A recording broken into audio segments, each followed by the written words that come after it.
Welcome to the new podcast, In the Garden with Susan. I'm your host, Susan Ladner.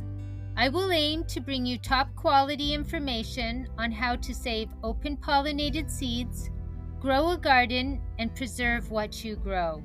Every Wednesday, I'll be sharing practical tips and techniques to help you on your journey to food security.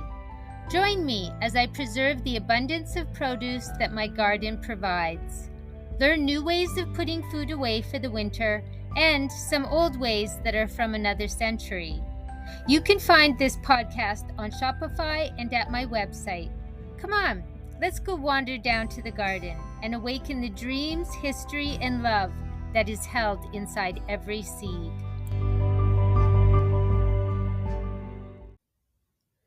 Hello, everyone, and welcome to another edition of In the Garden with Susan.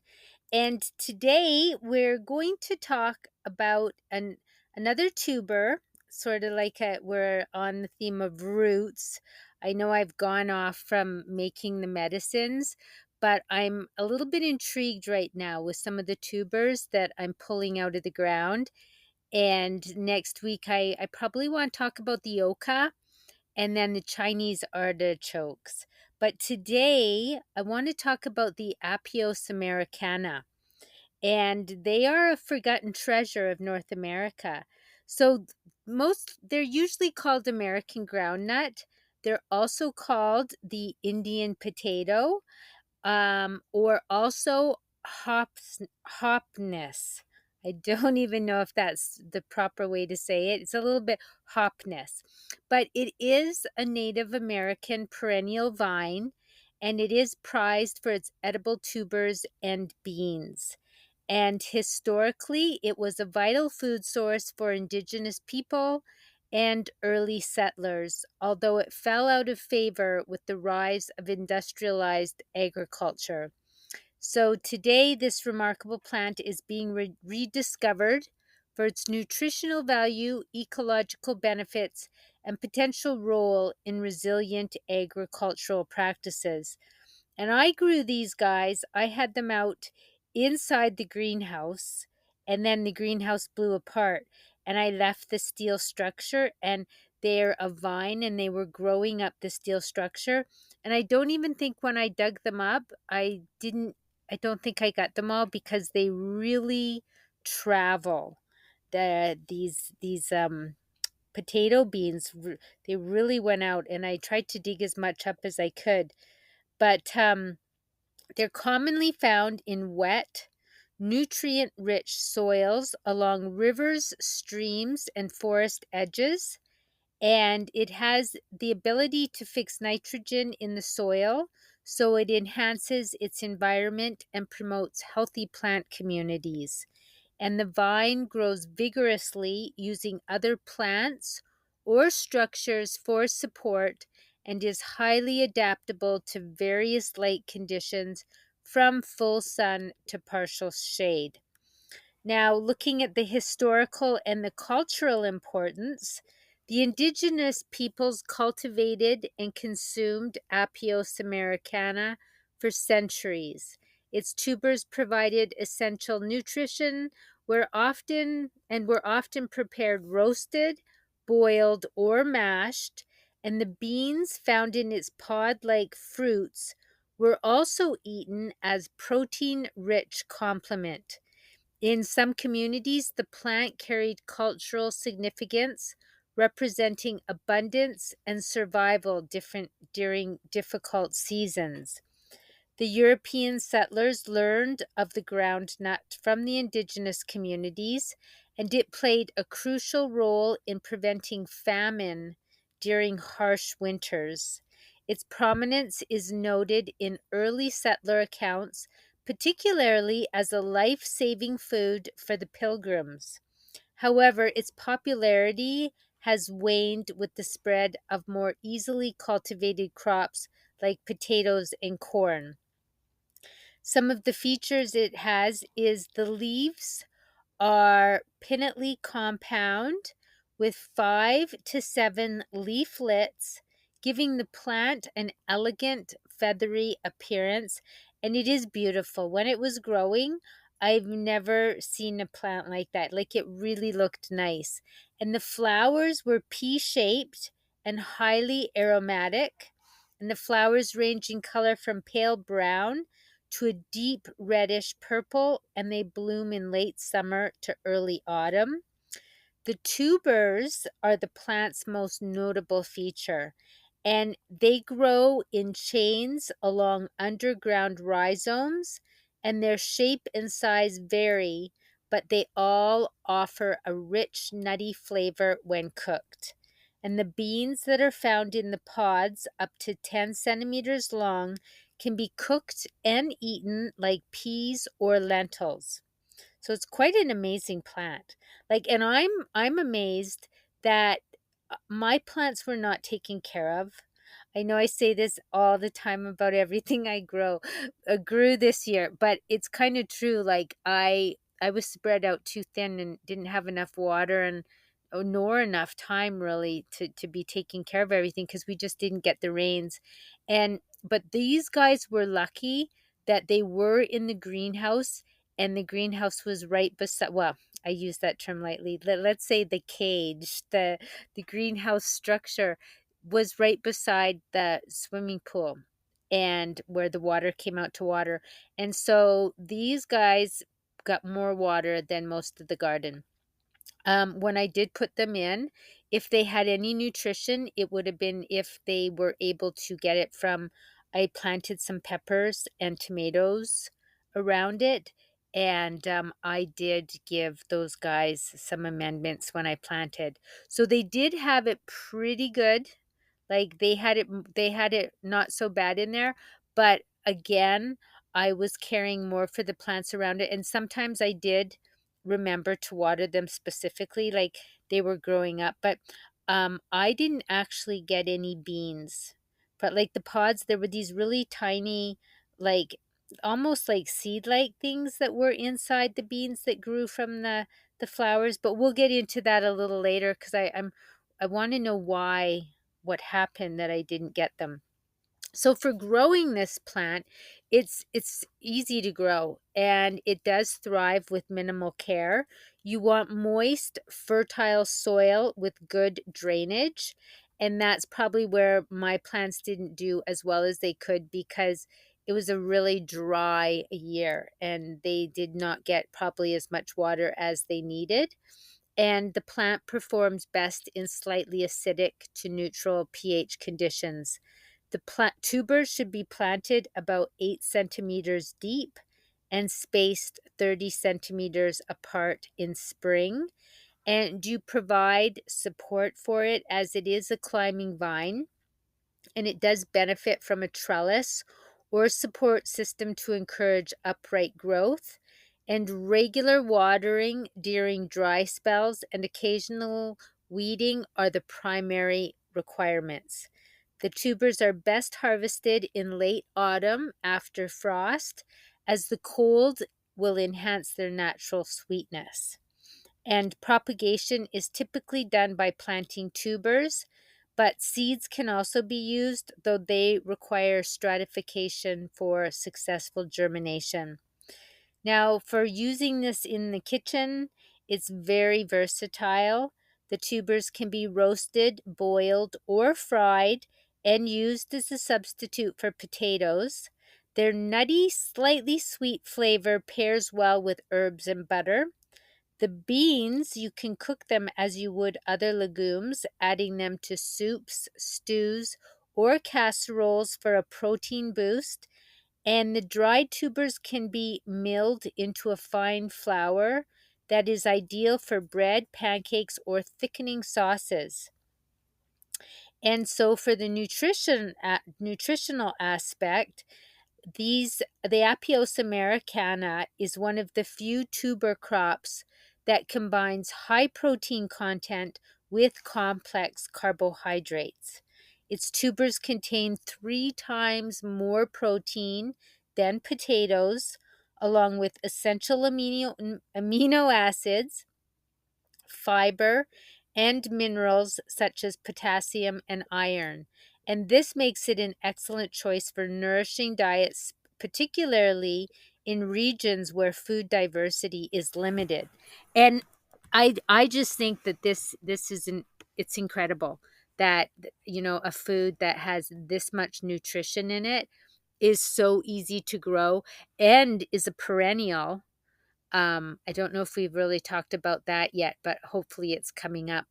And so it's really a plant for the future, and it's a plant for the times coming up, to be able to put this in some corner of the garden or have it somewhere where it's going to be climbing around, and knowing that it's there. Like, I think this is a plant that once it's in your garden, it's in your garden. The way the tubers grow, I mean, I kept digging and digging, and I kept finding them. Like, they were just going way out from the plant.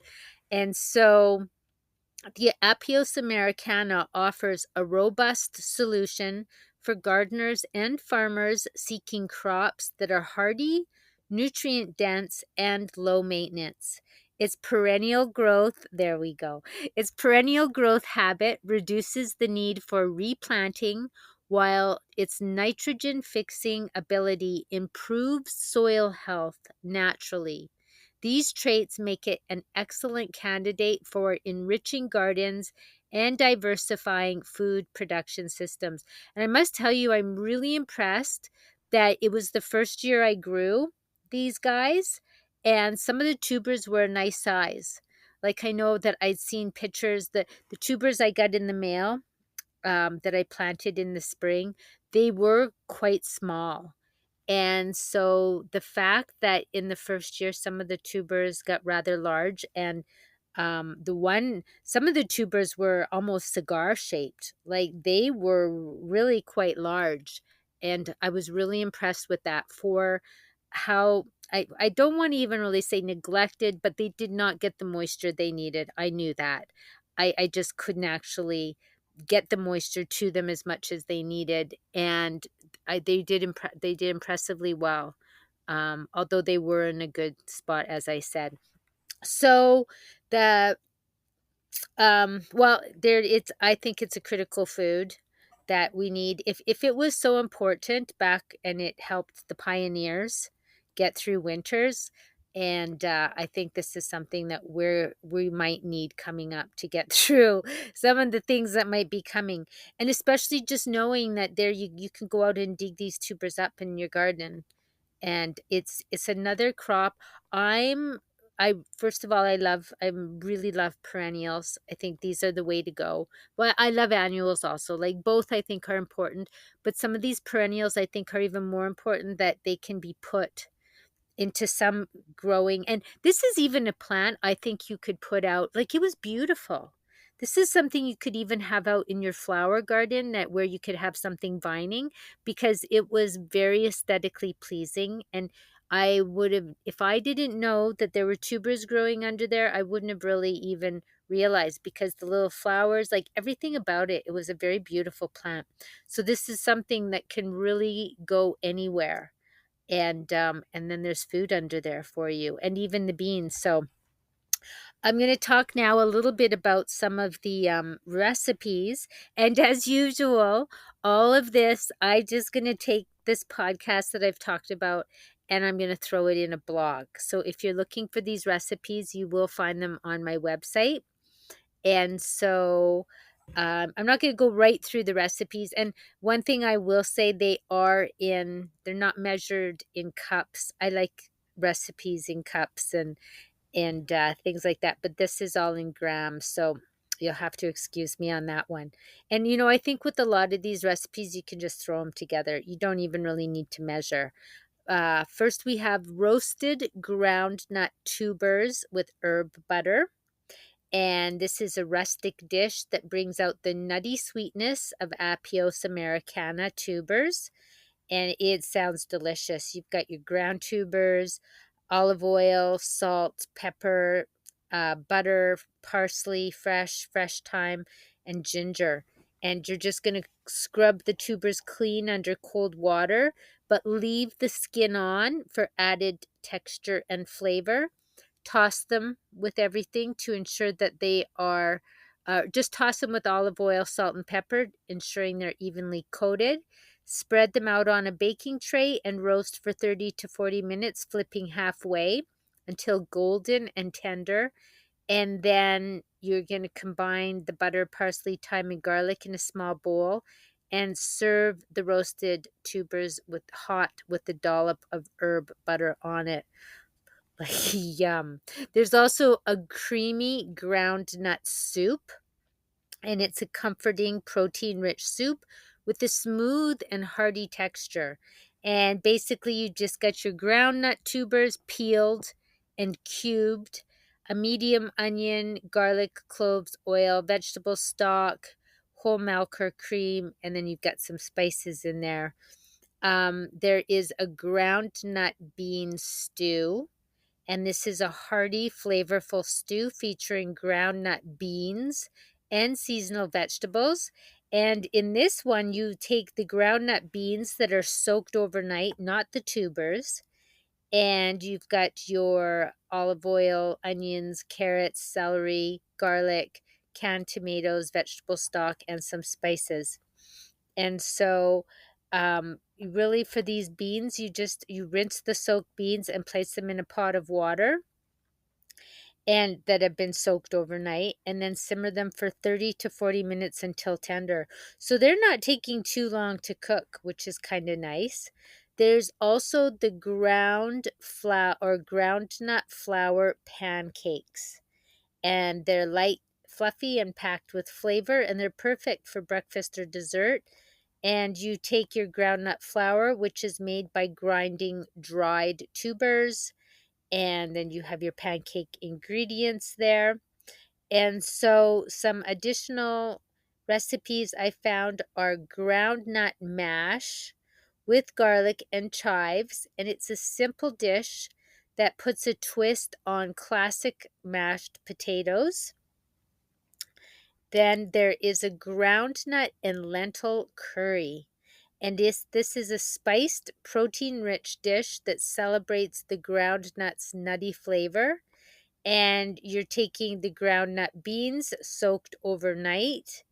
Um, and then you have the red lentils and coconut oil, onion, garlic, ginger. There's a bunch of spices, canned tomatoes, and then you can make the recipe from that. And this, it would, well, I don't know how it would be, but I mean, this is using the groundnut beans. So I guess they have a nutty flavor. Then there is groundnut tuber chips with spicy aioli, and it's crisp and flavorful. These chips are perfect as a spicy snack or appetizer. You have your groundnut tubers sliced thinly, olive oil, paprika, salt, pepper, and then you can make your aioli after, and you have them for a dip. And just a note, as the tubers grow, like as you leave them in the ground and they continue to grow year after year, the tubers will get larger than the first year tubers. Like I wouldn't say I mean, I had maybe two really big, well, I wouldn't even say big, but sort of cigar-shaped ones. But most of them, I wouldn't say I would be wanting to peel them. However, I do know that as the years I've read, as the years go on, they will start to get bigger. Just from the perennial nature and the ones that are left in the ground. So now some preparation tips for them is that working with the tubers and beans may seem tricky at first, but here's some tips for the tubers. Groundnut tubers often have soil clinging to them, and if you use a stiff vegetable brush under running water to scrub them clean. Peeling, if you want to peel them, blanch them in boiling water for 1 to 2 minutes, then plunge them into ice water, and the skins will loosen off and peel off easily. Well, there you go. That is a great tip. For boiling, you can boil or steam the tubers until tender before mashing or incorporating them with other recipes. and this reduces their cooking time in dishes like soups and stews. And you can store the raw tubers in a cool, dark place similar to potatoes for up to a few weeks. And then now for the beans, you always soak your groundnut beans overnight in cold water to reduce the cooking time and improve digestibility. And then for cooking them, you boil them in fresh water for 30 to 40 minutes until tender but not mushy. And cooked beans can be portioned into freezer-safe containers and stored up to 3 months. And it makes it easier to add them to recipes on demand. And now the beans of the Apios Americana, they come from its seed pods, which are similar in appearance to green bean pods or pea pods. And these pods develop after the plant's fragrant pea-like flowers are pollinated, typically in late summer to early autumn, and each pod contains multiple seeds which are beans that can be cooked and eaten. And some facts about these beans are their appearance. They are slender and can grow up to 4 inches in length. And the seeds inside are round to oval and vary from light brown to dark brown. And the pods will mature after the flowering season, and they should be harvested while still tender for eating as fresh beans, or allowed to fully mature and dry on the vine for use as dry beans or for planting. And when they are young and tender, the pods and seeds can be cooked similar to green beans or snap peas. And when they are fully matured, the beans are shelled from the pods, soaked and cooked like lentils or chickpeas, and they have a nutty, earthy flavor. So if you're growing Apios Americana, leave some pods on the vine to dry fully, and the dried beans can be saved for planting in the next season. And so I grew them, and I had the little, like I had, they were little tiny, they look like little tiny pea pods, and I let them dry, and I got a few seeds out of them, I think. Nothing really, like I sort of thought there would be more, so I want to know what did I do wrong? And what I found is the absence of pea pods on my Apios Americana plants could have been due to several factors. One is a pollination issue because they rely on pollination to produce seed pods, and its flowers are specialized to attract certain pollinators, such as bees or moths. And there could have been a lack of pollinators in my area, or the conditions discouraged their activity, like rain, wind, or extreme heat during the flowering period.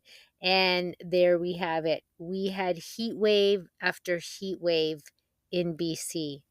And so, well, where I was, it was so hot. It was so hot for so long. And that is the possible issue. So a solution, if you're having a pollination issue with these guys, you can plant companion flowers nearby to attract more pollinators.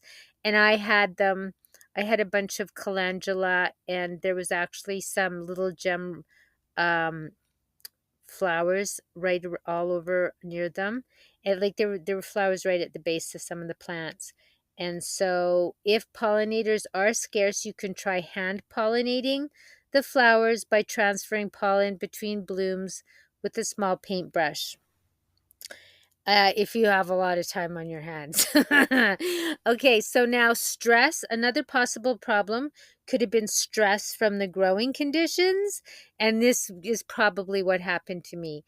I think my plants were extremely stressed. And so when the plants are under stress, they will focus on tuber development rather than producing flowers and pods. And the possible issues for the stress are inconsistent watering, too dry or too wet. There we go. That's what happened to my guys. So we've got heat, we've got inconsistent watering. Um, there's also, they could have had a nutrient imbalance, especially if nitrogen levels were too high. While Apios Americana is a nitrogen fixer, excess nitrogen can result in less lush foliage, but few flowers or pods. And insufficient sunlight is a factor. Though tolerant of partial shade, these flowers, this plant will flower best in full sun. Now, the solution is to ensure consistent watering to keep the soil moist but not waterlogged. So my guys were sitting in dry soil for most of the summer. You want to avoid over fertilizing, especially with nitrogen rich fertilizer. Use a balanced fertilizer or one higher in potassium or phosphorus.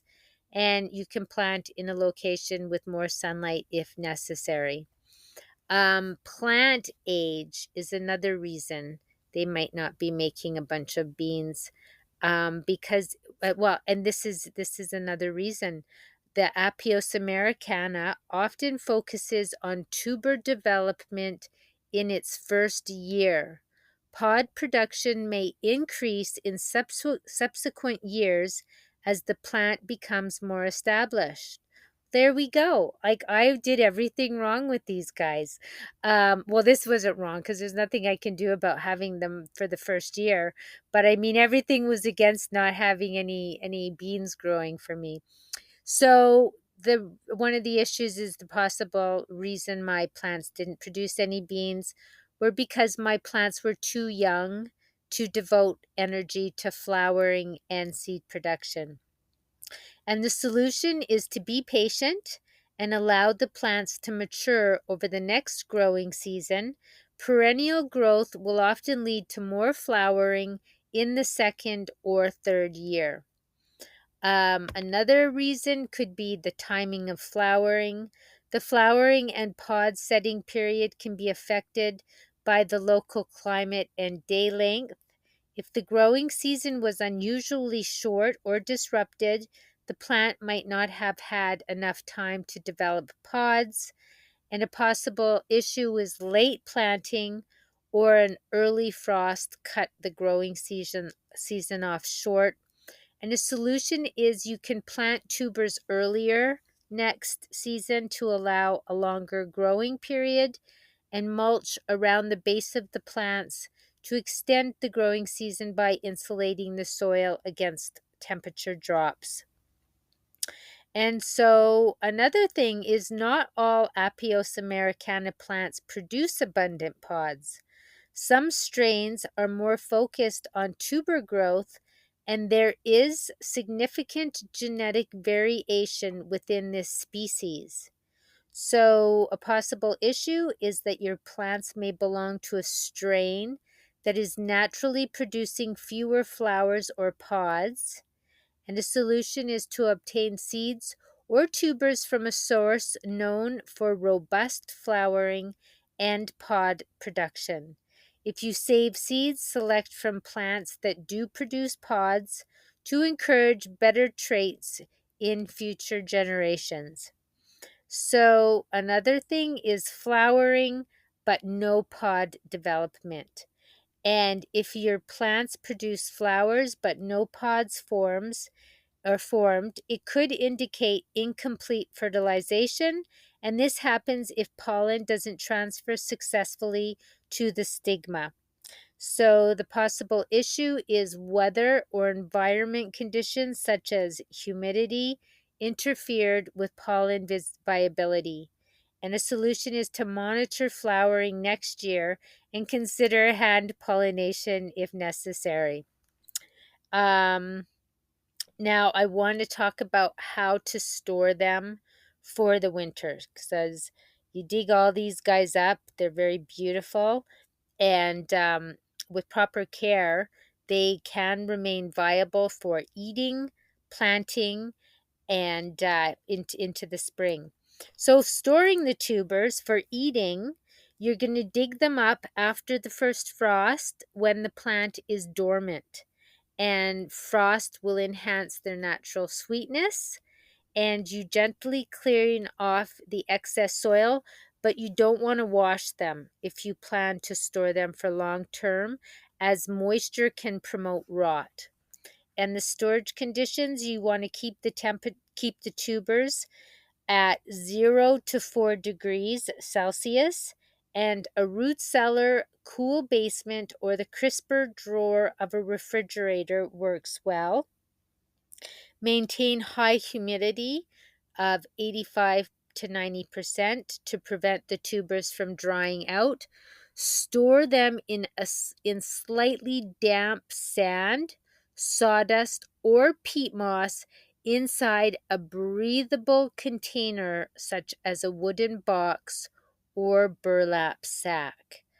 And the tubers can last 2 to 4 months under ideal conditions, and check periodically for signs of rot or sprouting. Now, storing them, if you're going to replant them in the spring, you follow the same process as for eating, but select the healthiest, largest tubers for replanting. You do not scrub or damage the skin, as this can affect viability, and store the tubers as you would for eating, ensuring they stay firm and viable through winter. Replant them in early spring as soon as the ground is workable. Now, for storing the beans or the seeds for eating, you allow the seed pods to fully mature and dry on the vine, and the pods should turn brown and brittle before harvesting. Remove the beans from the pods and spread them on a tray to completely dry for several days, and then store them in an airtight container in a cool, dark, and dry place. And properly dried beans can last up to a year for eating. And I almost think they can last longer than that, but let's just go with that. For seed saving, you want to ensure the pods are fully dried before collecting seeds, as the moisture can cause mold or reduce germination rates, and spread the seeds and store them, separate the seeds and store them in a paper envelope or a breathable fabric bag, and keep the seeds in a cool, dark, and dry place. Label the storage container, and the seeds will remain viable for 1 to 2 years. Now, to prevent some problems during storage, you want to inspect them regularly. Check the stored tubers and beans every few weeks for signs of rot, mold, or pests, and remove any damaged ones promptly to protect the rest. And avoid excess moisture. Too much humidity can cause rot, while too little can dry out the tubers and reduce the seed viability. So use materials like sand or moss to maintain balanced conditions. And that's something interesting right there, storing them in moss. So there we have it. I I think that I will add, as I've been talking about this, I just thought about a little bit of stuff. Well, we did talk about how to plant them. I think if anyone has any more questions about this or would like to know more about these tubers, because I'm fascinated with them. I myself, I'm not sure if I got all the information about them, but if anyone knows anything else, feel free to leave a comment and let us know what you know about this fascinating tuber. And have you ever eaten them? I have not. I actually have quite a few. I'm gonna plug myself here. I do have them for sale. They are on my website. When I put together some orders, I eyeball them because I would like to taste them, but I'll wait until the season. Well, I'm not even sure. I think I'll store them, and I'll have them available in the spring also. I know we have this Canada Post strike, but the mail will still be moving. Um, I'm not sure how that's going to work. However, they are available on my website if you'd like to order them. And depending on how they store for me, I will have them available in the spring also. I'm pretty sure they'll do quite well. I have some bigger tubers and I do have some small ones. Like they're a little thin. They're these cute. They're just these cute little guys. And the really tiny ones, I can't see that they would be good for eating, but they are good for growing the plant. And once you have them, you have them. So I hope everybody is enjoying this fall weather. Here it's just been raining and raining and raining. And if anybody has, I wanted to do this, I should have done this last time with the Jerusalem artichokes, but if anyone's listening and you have come to the end of this podcast, and you want some ground nuts to buy some, I'm going to give you a coupon code right now that you can use, and it will, you know what, I'll have this open. I'll just keep it open because I don't know when you might be listening to this. You might listen to this in a couple weeks, in a couple months, and how disappointing to be all excited about these ground nuts and be like, boy, I want some potato beans, and hear a coupon code that's gone out of time or it's expired. So I'm going to make the coupon code potato bean 15, all in large letters, potato bean 15. And so if you apply that coupon code at the checkout, you can get 15% off these guys on my website. And that is www.gardenfairybotanicals.ca. And as a closing, to close the show, I don't have an outroll, but I'm going to try. I hope I can do this. I created a song, and it's on Suno. If anyone's ever tried this app, it's incredible. You can make songs.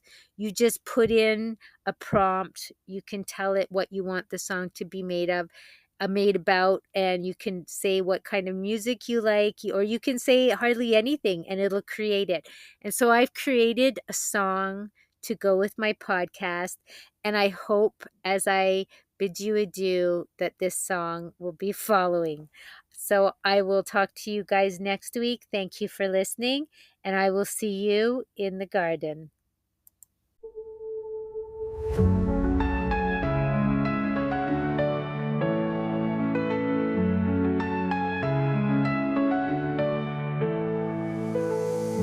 Darker dreams on the horizon wide, in the garden with Susan by our side, saving seeds, preserving tales so old, awakening love in stories untold. Come on, let's go down to the earth we find our roots where history meets. Every seed a secret held tight, in the garden dreams take flight.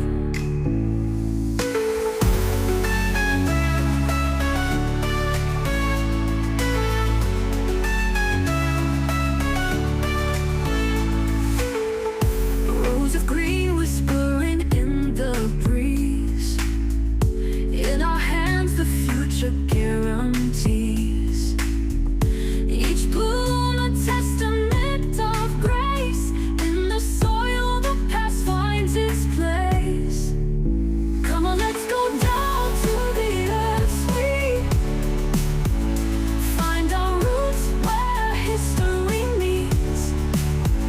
Every seed a secret held tight, in the garden dreams take flight. Hands buried deep in the rich dark loam, in this space we find our true home. Echoes of love in the soil we